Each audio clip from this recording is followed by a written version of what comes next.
दुनिया की सबसे हैरत अंगेज चीजें जिन्हें देखकर वैज्ञानिक पागल हो गए। नंबर 8। दोस्तों, आपने जमीन पर लगे विंड टरबाइन तो देखे ही होंगे, लेकिन क्या आप जानते हैं कि कई विंड टरबाइन समुद्र के बीचों बीच भी लगाए जाते हैं। असल में समुद्र में हवा की स्पीड ज्यादा होती है, जिससे ये टरबाइन ज्यादा बिजली पैदा कर सकते हैं। साथ ही समुद्र में जगह की कमी नहीं होती, जिससे बड़े पैमाने पर इन टरबाइनों को इंस्टॉल किया जा सकता है। हालांकि इन्हें समुद्र में लगाना और मेंटेन करना थोड़ा चैलेंजिंग होता है, लेकिन इनसे मिलने वाली क्लीन एनर्जी के फायदे इन मुश्किलों से कहीं बढ़कर है। नंबर 7। अगर आप कभी ठंडे पहाड़ों जैसे इलाकों में घूमने जाते हैं तो इन गड्ढों का जरूर ध्यान रखना, नहीं तो आपकी जान भी जा सकती है। पानी से भरे यह छोटे छोटे गड्ढे में आप पैर गलती से भी मत रखना, नहीं तो आपकी जान जा सकती है। आपको अंदाजा भी नहीं होगा कि इसकी गहराई कितनी है, और इसे कहा जाता है ग्लेशियर पडल, जो कि आमतौर पर बर्फीली जगहों पे पानी के लगातार लीकेज होने की वजह से बनता है। इसकी गहराई लगभग 100 से 500 फीट तक होती है। नंबर 6। कटल फिश, जो एक समुद्री जीव है, अपनी अनोखी क्षमताओं के लिए जानी जाती है। ये अपने शरीर का रंग और पैटर्न बदलने में माहिर होती है, जिससे ये अपने शिकारियों से बचने या शिकार करने में सफल होती है। इसके अलावा कटल फिश के पास एक विशेष प्रकार की हड्डी होती है, जिसे कटल बोन कहते हैं, जो उन्हें पानी में तैरने में मदद करती है। इनकी ये विशेषताएं वैज्ञानिकों को भी हैरान करती हैं, और इनके अध्ययन से हमें नेचर की जटिलताओं को समझने में मदद मिलती है। नंबर 5। आपने प्लास्टिक की बोतलें, टॉयज या अन्य चीजें देखी होंगी, लेकिन क्या आप जानते हैं कि इन्हें बनाने के लिए ब्लो मोल्डिंग नाम की तकनीक का इस्तेमाल होता है। इस प्रोसेस में प्लास्टिक को पिघलाकर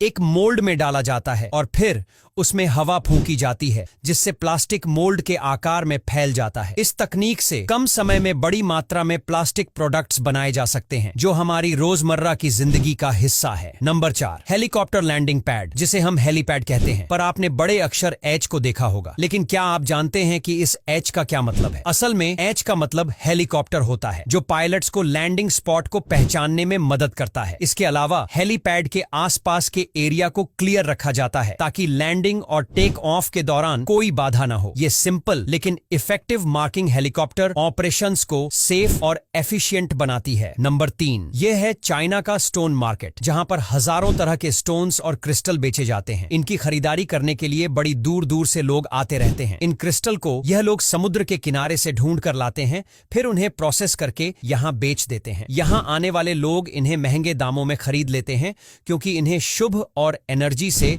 भरपूर माना जाता है। कई लोग मानते हैं कि ये क्रिस्टल पॉजिटिविटी बढ़ाने और सौभाग्य लाने में मदद करते हैं, इसलिए इनकी डिमांड काफी ज्यादा रहती है। नंबर 2। इंडोनेशिया में नारियल की इतनी खेती की जाती है कि यहाँ पर तो नारियल की बाढ़ ही आ जाती है। ये नारियल संख्या में इतने ज्यादा होते हैं कि यहाँ के किसान इन्हें एक जगह से दूसरी जगह तक ले जाने के लिए नहरों का सहारा लेते हैं, और ये नारियल इस पानी की धारा में बहते हुए निर्धारित जगह तक पहुंच जाते हैं। इसके बाद इन्हें साथ के साथ पानी से बाहर निकाल लिया जाता है, क्योंकि नारियल ज्यादा देर तक पानी में रहने के कारण खराब भी हो सकते हैं। नारियल को मंडी तक सड़कों की बजाय पानी के रास्ते से पहुंचाने का ये तरीका काफी तेज तो है ही, साथ ही इसमें सड़क परिवहन का हर तरह का खर्च भी बच जाता है। नंबर 1। इस रेड दिखने वाली चीज को ओशियन फ्रूट कहा जाता है, लेकिन ये फ्रूट नहीं जिंदा जीव है, और इनका नाम है क्रिल्स। नॉर्मली ये क्रिल्स 1 सेंटीमीटर से भी ज्यादा छोटे होते हैं, लेकिन अंटार्कटिका के पानी में पाए जाने वाले क्रिल्स 6 सेंटीमीटर तक लंबे हो जाते हैं। इंसान हर साल 2 लाख टन से भी ज्यादा क्रिल्स को समुद्र से निकाल कर खा जाते हैं। साथ में इंसानों के साथ ही क्रिल्स ब्लू व्हेल का भी पेट भरते हैं। अब यहाँ तक वीडियो देख ली है तो फिर वीडियो को लाइक और शेयर करना बिल्कुल भी मत भूलना।